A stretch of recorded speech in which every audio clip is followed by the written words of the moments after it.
భూమిని మహిళలను గౌరవంగా చూసుకుంటేనే భవిష్యత్ తరాలు ఆనందంగా ఉంటాయి అని రాజమహేంద్రవరం సిటీ ఎమ్మెల్యే ఆదిరెడ్డి శ్రీనివాస్ అన్నారు. 48వ డివిజన్ సంజీవనగర్లో టీడీపీ ఇన్ఛార్జి కానేటి ప్రభుదాస్ కృపామణి దంపతుల ఆధ్వర్యంలో 25 మంది గర్భిణీలకు సామూహిక సీమంత వేడుక నిర్వహించారు. ఈ కార్యక్రమానికి ముఖ్య అతిథిగా హాజరైన ఎమ్మెల్యే వాసు మాట్లాడుతూ మహిళలు, పిల్లల సంక్షేమం కూటమి ప్రభుత్వం ప్రాధాన్యత ఇస్తూ అంగన్వాడీ వ్యవస్థను బలోపేతం చేస్తుందన్నారు.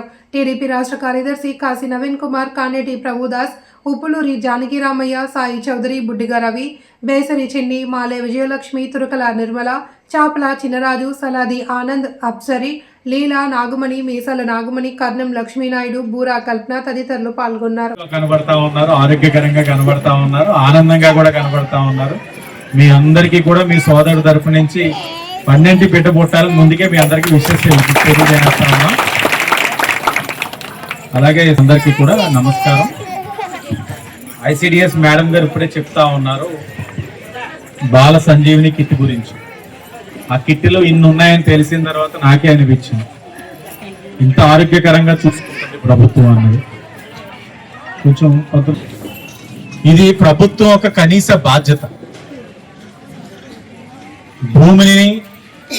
భూమిని మహిళల్ని మనం జాగ్రత్తగా చూసుకోగలిగితే భవిష్యత్ తరాలు ఆనందంగా ఉంటారు.